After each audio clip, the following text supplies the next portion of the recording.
We believe in the gift of tongues, prophecy, revelation, visions, healing, interpretation of tongues, and so forth.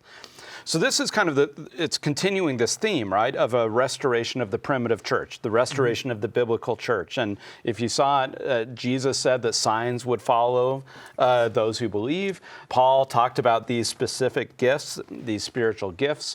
He listed them in 1 Corinthians.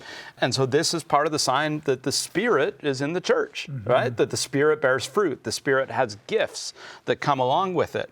And so one of those is the gift of prophecy. This is exactly what happens with patriarchal blessings and with other kinds of blessings, is that these are words of prophecy that come from God. Yes. Of course, we've also talked about revelation through the prophet. That's a different kind of prophecy.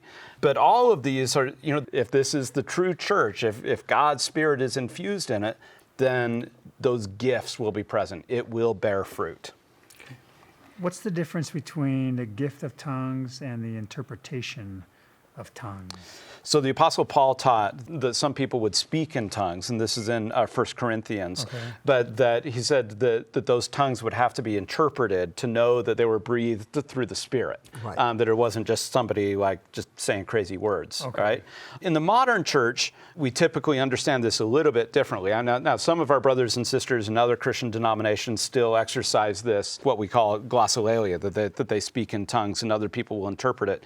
In the modern Church of Jesus Christ of Latter-day Saints, we typically think about this in terms of the ability for missionaries to learn languages, to be able to share the gospel in the language of other people.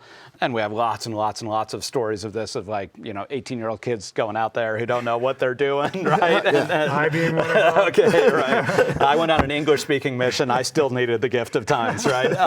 And so this idea that God can communicate across these linguistic differences, that can be a gift of the Spirit.